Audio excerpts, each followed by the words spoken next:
What, you thought I wasn't going to talk about it? I said I was in my last video.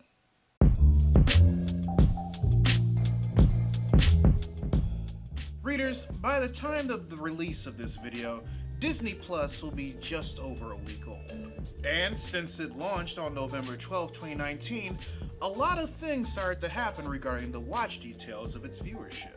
You know, the viewership that was actually able to properly use the Disney Plus app when it launched. Gargoyles started trending everywhere, hard for example, not only reminding everyone just how good and short-lived the series was, but causing both the creator of Gargoyles and Goliath himself, Keith David, using the resurrected interest in the series to campaign for the show's revival. Which Disney should totally do. But another thing the release of Disney Plus actually did, despite everything that they did previously to keep the attention away from them in preparation for the launch, was help light a fire under Netflix's ass. Because on November 13th, one day after the launch of Disney Plus, it was announced that Netflix and Nickelodeon, via its parent company Viacom, agreed to a multi-year deal worth over $200 million in order to create original content for Netflix based on both their pre-existing past and present shows, along with brand new IPs. Now, I don't know if you know this, readers, but this is a pretty huge deal. Because like Disney, specifically the Disney Channel, Nickelodeon has a huge catalog of original content for kids and families that can easily be placed on a streaming network or given the revival/sequel series and specials treatment.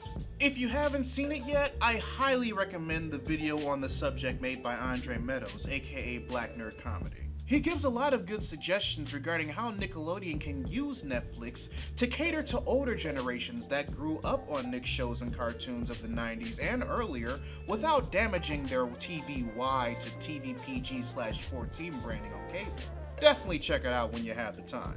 Now there's a reason why I mentioned that, along with why I brought up the resurgence of Gargoyles thanks to Disney Plus. And that's because, as that instance has proven, a lot of the early 90s shows and cartoons that aired on Nickelodeon that would cater to millennials and early members of Gen Z have definitely matured and would more than likely be a good demographic to target for nostalgia's sake.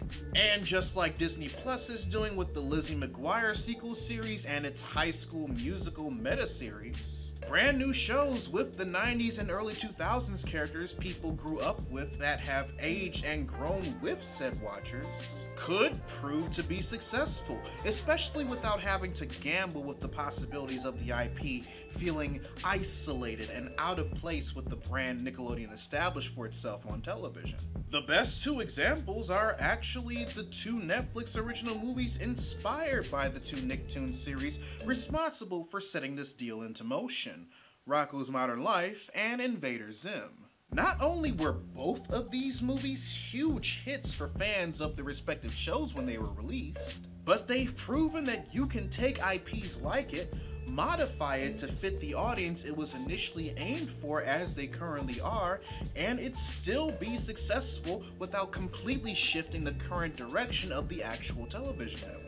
And that goes double for the Rocko's Modern Life movie Static Cling in regards to the reveal of Rachel Bighead's transition and coming out to her dad. Now, one can argue that strides for more LGBTQI+ representation in Nicktoons and just on mainstream Nickelodeon in general have gotten better over the years, especially considering Korra and Asami's relationship in Legend of Korra, and Clyde McBride's dad's in 2016 The Loud House, which is actually one of the first Nickelodeon series to get a special on Netflix following the deal. And while there is definitely merit in that argument, Disney Plus has proven that there is in fact money to be made, not only off of nostalgia for nostalgia's sake, but having what was once nostalgic to us actually grow and mature with us in the process. But it's not always a win-win. Every attempt isn't always as simple as making sequel movies to Rocko's Modern Life and Invader Zim.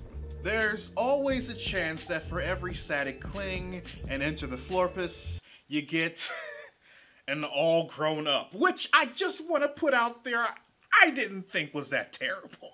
Could it have been better? Absolutely. Terrible though?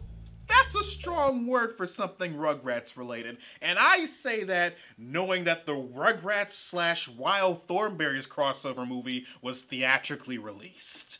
But yeah, that's definitely one thing that both parties have to consider with this deal, especially if they want to try to cater to both young and older fans of Nickelodeon with the original content that they're going to be making for the platform. Not everything they make is gonna land. Another thing they need to be careful about and consider, just because they can make a thing doesn't mean that they should. I'm of course talking about the fact that on the same day the initial deal between Netflix and Nickelodeon was announced, rumors about one of the first Netflix exclusive series that would be made by Nickelodeon, other than the ones announced for The Loud House and Rise of the Teenage Mutant Ninja Turtles, was a SpongeBob SquarePants musical spin-off show starring Squidward. Now, this isn't the first time Nickelodeon entertained a spin-off to SpongeBob SquarePants. They actually announced an all-CGI prequel series called Camp Coral back in June of 2019 and ordered a 13-episode first season. A bit over 6 months after the death of SpongeBob SquarePants creator Stephen Hillenburg, who, while still alive, didn't want any SpongeBob spin-offs made at all. And despite protests and petitions from both fans of the show and those who want Nickelodeon to honor Hillenburg's wishes by canceling the show's spin-off since then, as far as I know, Camp Coral is still being made. Especially taking into consideration one of the elements of the third SpongeBob movie, Sponge on the Run, is how SpongeBob met his snail Gary at Camp Coral. So I wouldn't be surprised if the rumor regarding a Squidward-focused Netflix original series turned out to be legit. Disappointed, but not surprised. Like I said, readers, there is a lot of potential for both Netflix and Nickelodeon to benefit from this deal for kids, family, and nostalgic millennials and members of Gen Z alike, especially with how hard Disney Plus swung at the bat with their launch, and the likes of Cartoon Network and Co. with HBO Go right around the corner. But in order for them to properly benefit from this deal, they have to take into consideration why the projects they have with Netflix leading up to this actually worked in the first place. The reason why they worked is that they allowed the creators of the shows to take them and mold them for the audience they were initially aimed for upon their time of their conception, knowing that said audience has grown and matured since then. And for a lack of a better term, they also have to know when to hold them and when to fold them when it comes to pushing out new content, regardless of whether or not they're trying to revitalize an older IP in that nature. But if they ignore the aspects of what made the revival movies for Invader Zim and Rocko's Modern Life so great, and just use it as an opportunity to push more content for the sake of it, especially if they're willing to dishonor the wishes of a creator that provided them with a cash cow franchise for over 20 years, this deal can go from greenlit to canceled pretty quickly.